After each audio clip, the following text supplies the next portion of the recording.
Hey there, welcome to Charting Toward Intimacy, where we're expanding the natural family planning conversation. I'm your host, Ellen Holloway. Okay, we are welcoming Sara Graff to the podcast. Sara, I am so excited to have you here. Thank you. Thanks so much for your time. And Sara is sharing with us her NFP journey. This is one of those episodes that we have in the NFP journey series. And so, Sara, could you start us off? What was kind of your first introduction to NFP? How did you come across NFP? Yeah. So thank you. First of all, thank you for having me. This is fantastic. I love talking about this. I love sharing this with other people, especially because, people hear this little acronym and they don't know what it is sometimes. Yeah. It's like, what are those letters even? Right. What does that even mean? Right. So, so I came at it from maybe a few angles. When I was in my early to mid 20s, I was attending a Reformed Presbyterian church, wonderful people that I just grew tremendously in that church. And there was a family in that church. There were several families that had a lot of kids.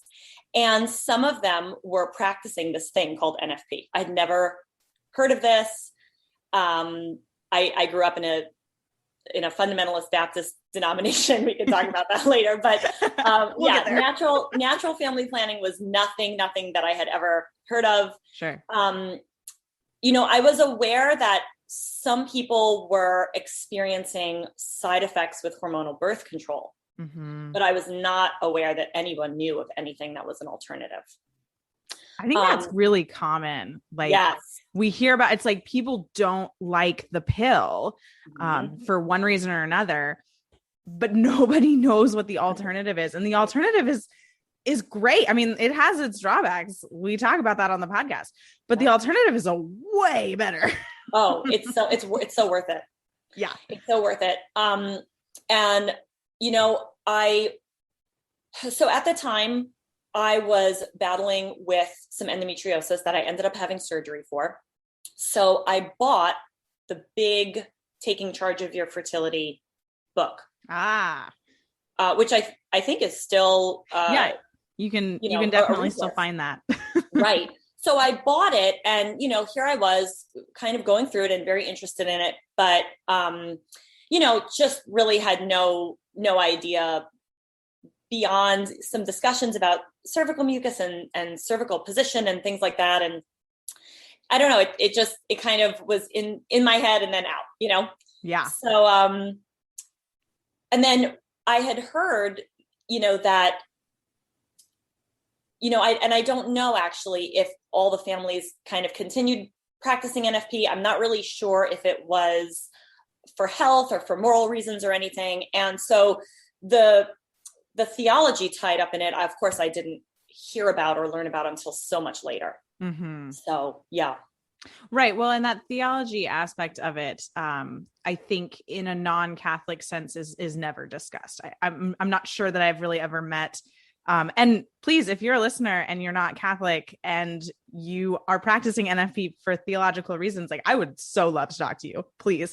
But I don't really hear that very much. And so, and that theology is really based and rooted in Catholic teaching. Yes.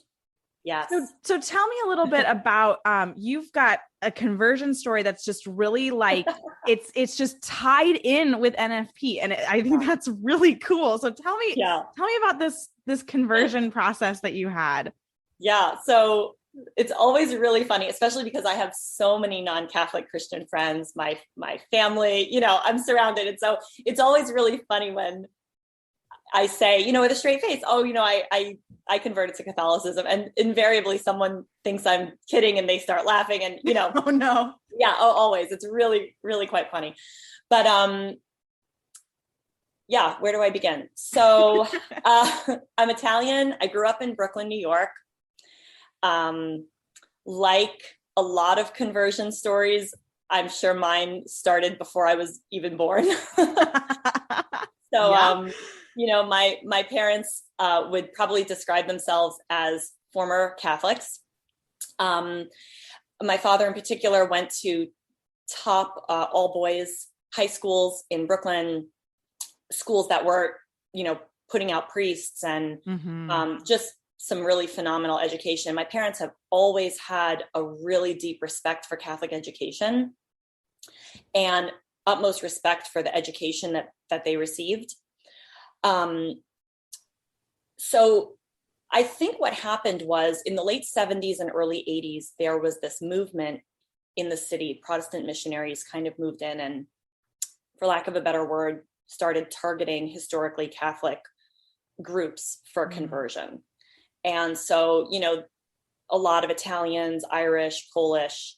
And so Brooklyn in particular became sort of known as the borough of churches, but not necessarily of Catholic churches. And so my parents converted to basically a fundamentalist Baptist sect. And so that's how my sister and I were raised. A lot in that ball of wax. Yeah, we could go really deep in there, but a lot of so essentially lots of sort of rapture theology really growing up, especially in the 80s and early 90s. A lot of that centered a lot of prophetic predictions and things like that. So that was really taking hold. Obviously sola scriptura, this idea of Bible alone. I wouldn't have called it that growing up because I was in a sect of Christianity that really did not have any doctrine or creed. We loosely knew who the reformers were. I was, invariably, I fell away essentially from the faith. I probably would have always said I was Christian, certainly not living like one in any way, shape, or form. It's the city and I'm 18 and it's, party central. Yeah. New York at 18. Ooh. Oh yeah. It's a tough one. That's a tough one. Great. Now I'm living my quiet life in Tampa.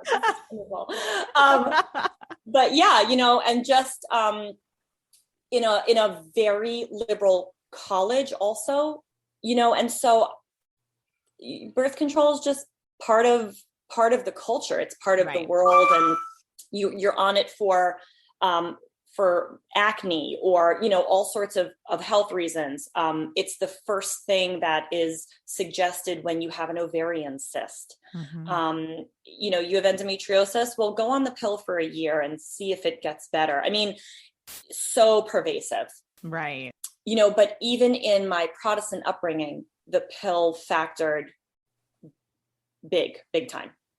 The pill and of course all the sterilization methods. And that was just the norm, going on the pill during your engagement or having your 2.5 kids and, having some sort of sterilization surgery. And truly nothing struck me about that as wrong. Yeah. I would have really been hard pressed to say that was even on my radar. I always assumed that.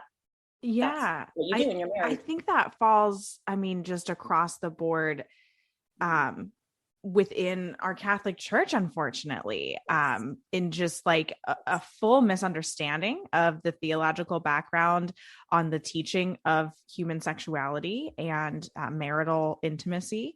And so the people who are arguing that, birth control is fine and sterilization is fine, they can't see how that argument is wrong. There's like no base for it. And that's what we're trying to work on fighting here. No, and oh my gosh, there's just such a web. You could go so deep with this. I just assumed that birth control is part of your life. There's no other way. You have to do it. And so, fast forward however many years, my sister ends up getting pregnant on birth control. And subsequently, because she was... Which is more common than people want to admit. Oh, yes. And that was, that's all. I think a lot of times something has to happen personally for there to be a wake-up call. Sure. Yeah. So this was really your wake-up call. Your sister getting pregnant while on the pill. It's like, wait a second. Yes. What And you think just about to, this? yeah. And really to look at what the, quote, failure rate is. What a Right. horrible Right. term to That, I use. mean, and that's the terminology that's used. Yes. Yeah. The birth control pill has a failure rate of somewhere Yes. between 7 and 10%. It's a massive failure rate. That's huge. That's a big failure rate. Yeah, it's huge. And I'm sorry, that failure rate is with perfect use, by the way. Sorry, that 7 to 10%. That's with taking the pill every single day at the exact same time, never, ever missing a day. I don't think anyone who uses the pill is that good at it. No. And this idea of, just double up on the next day, or you know what I'm saying? No, I heard that too. Yep. And actually, because of that, there was about 7 or 8 weeks that she didn't really even know. Wow. Yeah. That she was pregnant. So, by the time she found out, there were really only 7 months to prepare. My niece is a wonderful, beautiful child, 9.5 years old now.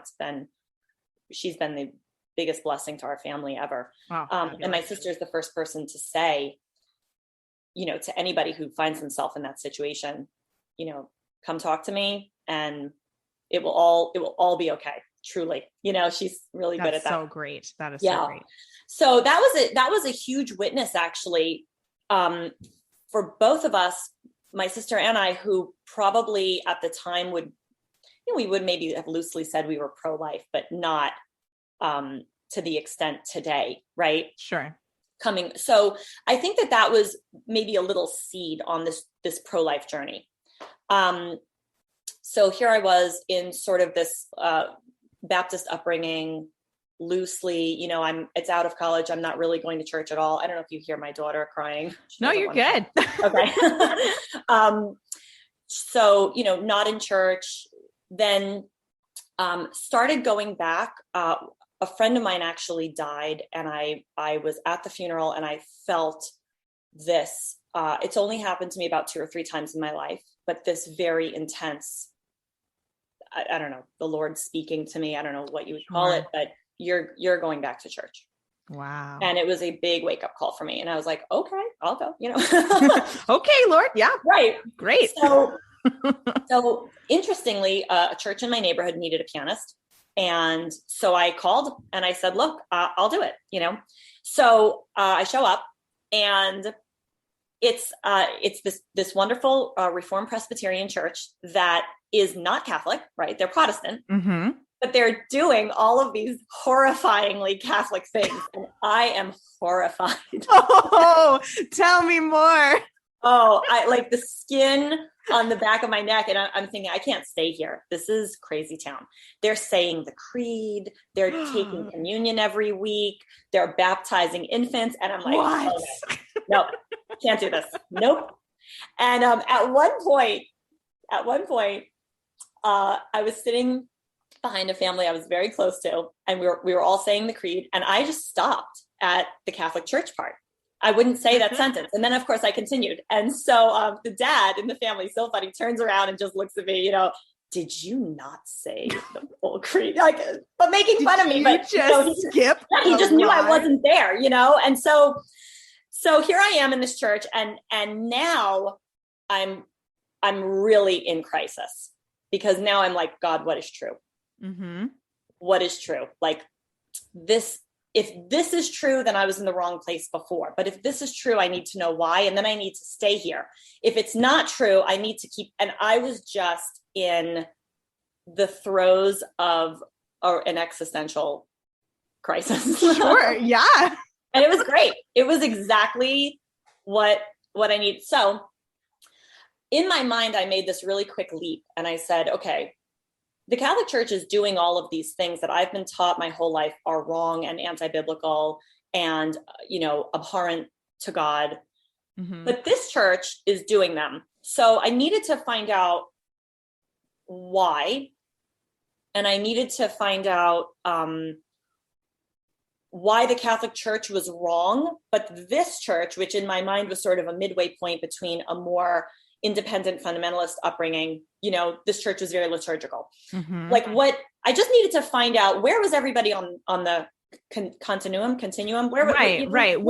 Who is right about these things, who is wrong about these things, and like what am I really supposed to be believing here? There you go.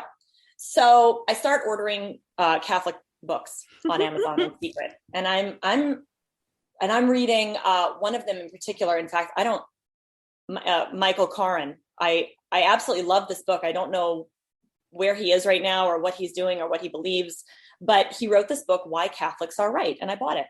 And it blew me away. And I'm reading all of this and I'm thinking, this has been kept from me my whole life. Why didn't anybody tell me this stuff? This is the best stuff ever. This is incredible. And I'm also reading C.S. Lewis, and people are suggesting Chesterton to me. These are, I knew Narnia, but not anything else. I mean, my mind is just, I'm in this like severe growth spurt, and it's wonderful. It's amazing. So I moved to Florida.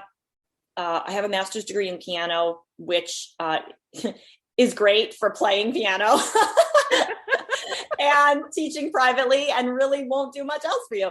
So I needed a job, and I knew that if I applied to a Catholic school, I would not need to have a master's degree in education, and maybe they would hire me to teach music. And so I got hired at Incarnation Catholic School here in Tampa, and it was some of the happiest years of my life. I was there for 3 years, and my second year, so my first year I start, it's, August. And I have a lot of questions now, right? So now I'm in it, and I'm surrounded by people that are really living devout Catholic lives. Like they are striving for holiness. This is a new thing. Right. New, right? And there's a wonderful priest there who is really able to meet me in all of my questions and answer them to my satisfaction. I mean, that's a big deal. People need to feel heard, and they need to truly have the hard questions answered. Well, and I think that, that one-on-one discipleship, I know this is a podcast about NFP, but now we're talking about conversion and discipleship, guys. But that one-on-one discipleship that priest walked with you with, that is so necessary. That's what we need to be doing. If we're trying to share the gospel with anyone, it is not about standing up on a soapbox and preaching. It is about just taking somebody out for coffee and meeting them where they're at and answering their questions. And I would bring him my list. Okay, so this week, and I would bring him the questions that other people were grilling me on. Fantastic. Right. And I was getting some hard, I was getting, if Mary is sinless, why didn't she die on the cross for us? I wasn't getting, why do you, I don't know what would be an easy question. I feel like it's all difficult, but all of it has so many different layers. Like, right. Why do you kneel when you walk into a church? I wasn't getting questions like that. I was sure. Yeah. I feel like that would be an easy question to, out of reverence, blah, blah, blah. Exactly. No, there were no softballs being thrown at me. So, I'm now knee deep in the school year. Easter is coming, and I'm going to a Presbyterian church, and so I've got one foot still in the Reformed world. I've got my one foot in the Catholic world, and I'm content to just stay here. I'm very happy. And my prayer is kind of like, Lord, I'll do whatever you want. I just really don't want to convert to Catholicism. Like, I'll do anything else. So how can we compromise? Famous last words. Right. God, how can I compromise and just go only halfway of what you want, right? Yeah. Yeah. So Easter rolls around, and I'm committed to play Easter Sunday at the Presbyterian Church, and I'm committed to Holy Thursday, Good Friday, Easter Vigil at the parish of the school where I'm working at. And Easter Vigil rolls around, and I'm like figuratively like on the floor, just dead. Like I can't believe what I'm seeing. This is the height. I mean, it was like being in heaven. And right. I mean, Easter Vigil Mass is talked about as like the Mass, right? Well, Holy Thursday and Easter Vigil Mass, like those two masses are like, they are the Mass of the Catholic Church. Like it is the height of beauty, of reverence. And I kept seeing small things that, of course, I didn't understand at the time. I still don't fully, all of the physical things that priests do at the altar, all of the things they say quietly. And I'm, I also play violin. So I'm sitting in the sort of orchestra section with my violin, but I'm kind of, looking at the altar. I'm like, what's going on? What are they doing? And just really in awe. I'm seeing things being whispered. I'm seeing, and so Sunday morning rolls around and I play at church, at the Presbyterian church. And I know in my heart that this will be the last time I receive communion in a Protestant church. I'm done. Wow. I knew that I would either never receive communion again, or God was going to ask me to do something that I wasn't ready to do yet. I knew it. I saw, it was like the boulder coming at me, Yeah. And now I'm understanding that such a big part of the Catholic teaching and acceptance are the teachings on human sexuality and marriage and family and the human body, and all of these teachings that I didn't grow up with as formal, standardized doctrinal teachings. Right. I mean, and I say this a lot, and I try to say it in love, and I mean it in love. There are really no sexual standards in the Protestant world. And I think I can say that with some confidence because I've spent so much time in various Protestant churches, and the attitude seems to be twofold. One, if you're not harming anyone, it's okay. And two, if the Bible doesn't explicitly prohibit something, then you're free to do it. And that really... There are a lot of things that the Bible doesn't explicitly prohibit. Yes. Oh, yes. That's a rabbit hole. But yeah. And, coming face to face with church teaching, capital C, was something that I thought, man, I love Mary. I've been like dying to talk to her. I'm ready for Mary. I have no issues with Mary. I was tired of how she was being treated by, the Protestant church. I was like sticking up for her. I love that. I even liked the Pope. This was right at the beginning of, I guess I had started reading intently at the end of Pope Benedict, right as Pope Francis was coming in. I was fascinated with the Pope. I completely understood. I had been through enough church splits that I completely understood the common sense of that. I had no issues with, so here I am. And my issues are abortion. In the case of the life of the mother, this was a big thing that I was hung up on. Of course, I didn't understand nearly what I do now about that phrase. Right. And obviously contraception. I thought there's just no way, right? It's 21st century, right? Yeah. How is this, large institution still stuck back in 1600? Right. Yeah. They want to, they want me to have a bad marriage. They want to tell me what to do in the bedroom. And the Eucharist. So I always, when people say, well, why'd you become Catholic? I always say the Eucharist and contraception. And nobody wants to talk about the Eucharist. And they're just like, what do you mean? They're like, what do you mean by contraception? What? What do you do? Yeah. So we just don't have sex. That's what Catholics do. Exactly. Well, we're prude and yeah. We're fun. Fun. Meanwhile, to my Baptist friends, I constantly joke. I'm like, come to the dark side. We drink alcohol. We dance. We have sex with our husbands. Like we do all sorts of crazy things. I'm joking. I'm saying it in good fun. So I'm now at Incarnation. So it's after, it's now between Easter of 2015 and Easter of 2016. And I'm reading, on my lunch break one day, I'm reading Humana Vitae. Oh, And that'll get you. I was done. I was like, how do I go back to work after this? First of all, like, how does that happen? Second. My mind was just like completely blown.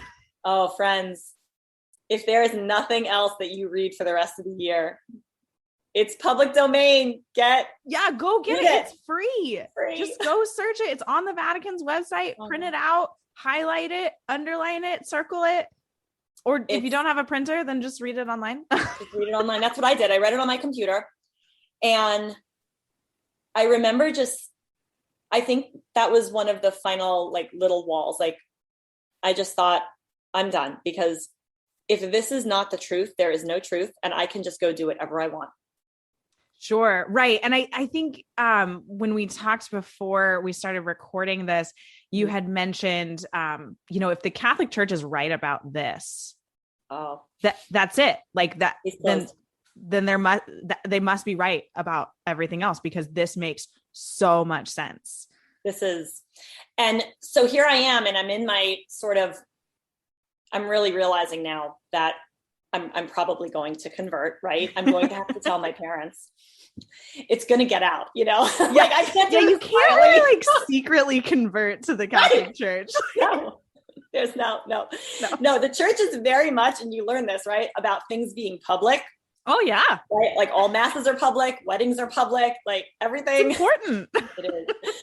So, I make this decision, and part of it too, I had this piece in the back of my mind that, I had a feeling I was being called to marriage. Well, I had a feeling I was not being called to consecrated life, right? Whether or not I was going to meet a husband, that was for the Lord to decide. But I had a feeling that I was not being called to, this other life.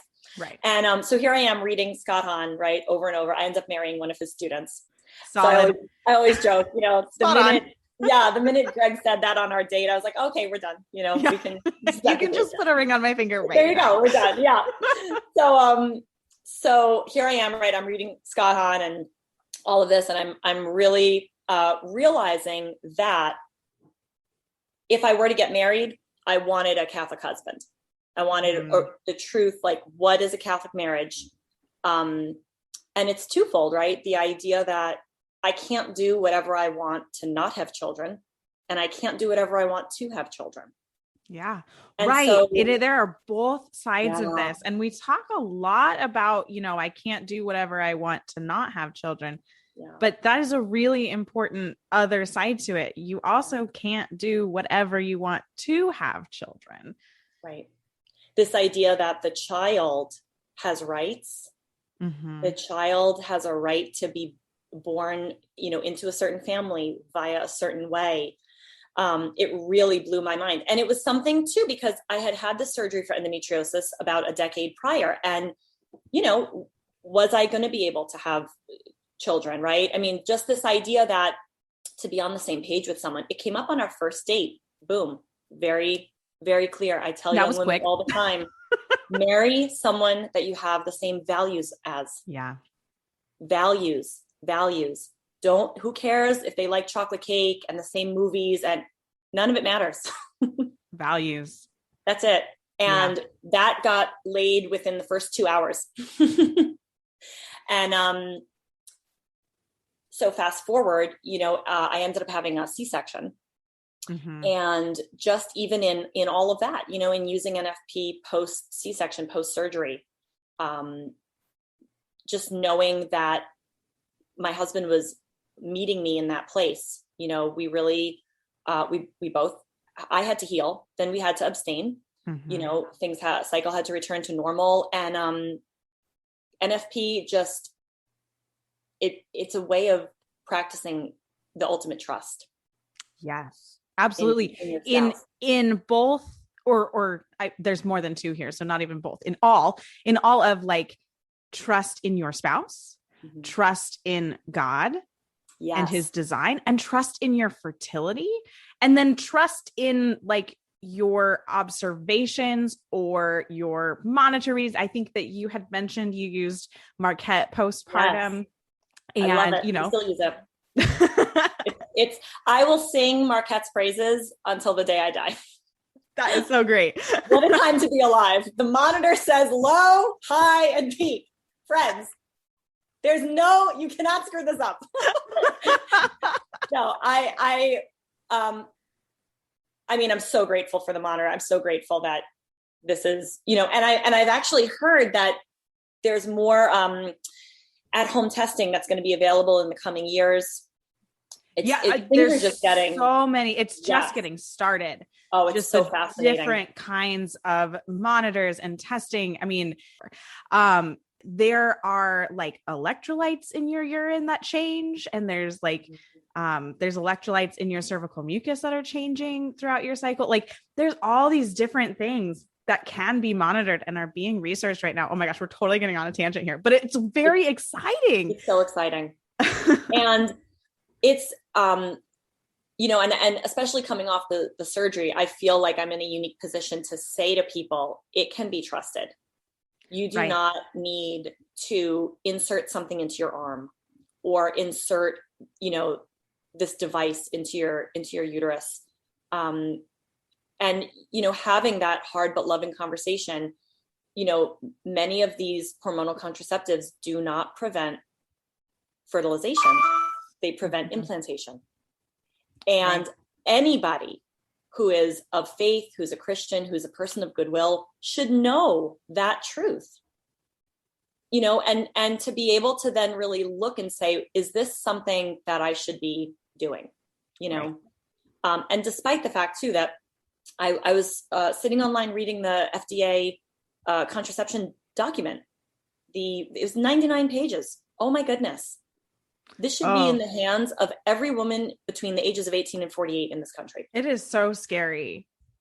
It is. It is so scary. Well, and it's like, if you get, if you get a prescription for the pill and you get your box and it's got 3 months of, little packets in it, or, however it's packaged, this was my experience. And it comes with this tiny little piece of paper. And you're like, oh, this must be the warnings. And then you start unfolding it, and you unfold it again, and you unfold it again. And it is this massive piece of super thin paper. So it doesn't seem like it's that big if you don't unfold it. But I mean, it is like if you took a newspaper and unfolded it fully, not that any of us know what newspapers look like anymore, but it was bigger than an unfolded piece of newspaper, and it was front and back. Can you imagine? Oh my gosh. And no one reads that. No one reads those things. No. And if they do, they don't really take them seriously, because doctor was like, oh no, and it's no big deal. Everybody's on the pill. It's totally safe. Right. It's not totally safe. No, it's really not. And then, we know too, just the spiritual effects that it has on your marriage, on your conscience. I think that some of this too is tied into church teaching on the whole of the person, the whole of the relationship. When you are dating and you're practicing chastity, it prepares you for NFP, for times of abstinence, not just postpartum. Right. What if someone is sick and is dealing with chemotherapy, or there's a deployment? It's the totality of the teaching that is so mind-blowing. It could only be divine. Right. It makes sense and fully agrees with itself from start to finish. It just all makes perfect sense. And Sarah, that's such a good point of, the chastity that we practice before marriage. It's not just this burden that we have before marriage. Chastity is harder when you're married. It is harder. Oh, right. Yes. Chastity doesn't just go away once you're married. It gets so much harder. Right. Because suddenly sex is an option. It is a fully licit option with your spouse, not with anybody else. Right. But if you have reasons to avoid a pregnancy, now you need to abstain. And that chastity, boy. Oh yeah. So the joke in my house, when we're in a place right now where we've discerned to avoid, So when we're in the fertile window, I'll joke with my husband, this is your opportunity to grow in virtue. And, he's like, I didn't get married to grow in virtue. He's kidding. This is a big joke, but it's, I didn't get married to die to myself, like, you know what? We just don't talk about that enough in marriage prep or just even like before marriage prep of like, getting married is not for fun. It is for growing in virtue and walking with somebody and bringing them to heaven, and they're going to bring you to heaven. Like, that's the goal of marriage, is like, let's come together and bring each other to heaven. It's not about having fun. I mean, you can have plenty of fun in marriage. Like, marriage is great. Right. But just make sure your priorities are ordered correctly. And it's temporary, right? Mm-hmm. I mean, it's another good that we're loving and enjoying that's temporary. Right. And, just knowing, especially even in those very first few weeks of marriage, like, this is something that impacts you on day one. Mm-hmm. When I came home from the hospital, I was in the hospital for 5 days, came home, and, all of a sudden, they're different. You're working together as a team, you're taking turns feeding at night. Things are not, hot and sexy for a couple of weeks. You're surviving and you're healing. And just to know that there's no resentment from one person to the other. Mm-hmm. Or, birth control makes people available to each other all the time in a way that I think was not the intention. Mm-hmm. I don't think that was ever supposed to be,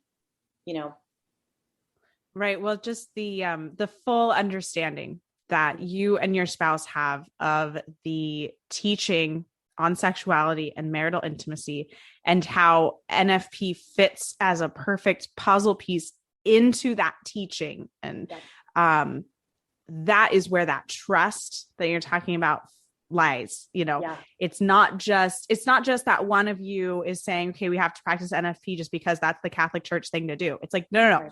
We're practicing NFP because we fully agree and align with the church's teaching on marital intimacy and the primary purposes of sex, which are unity and procreation, and that they go together and you can't separate those two.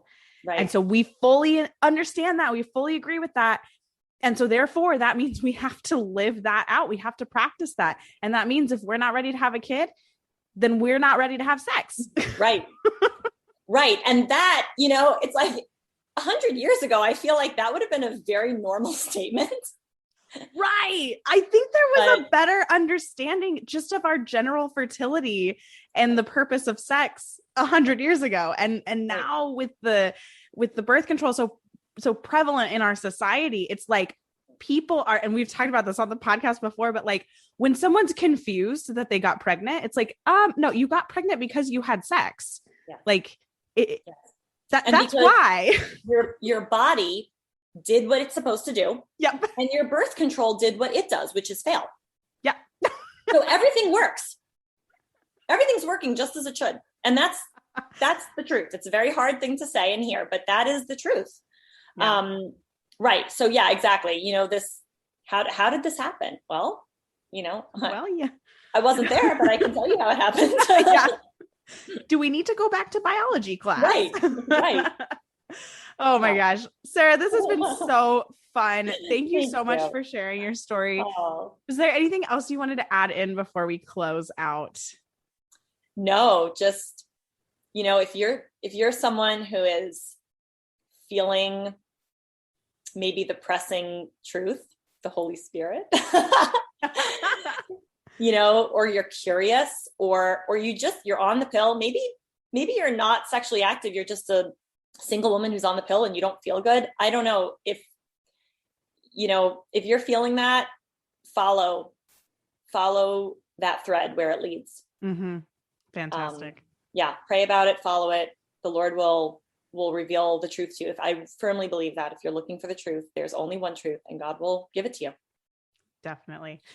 Well, thank you so much, Sarah. Thank you for your time. Thank you. This was fantastic. Thank you. Thanks so much for listening. If you are not following us on Instagram, be sure to find us at Charting Toward Intimacy. And if you would like to share your NFP journey, reach out to me on Instagram or send me an email. Links to those are in the show notes. We'd love to share your story as well. Until next time.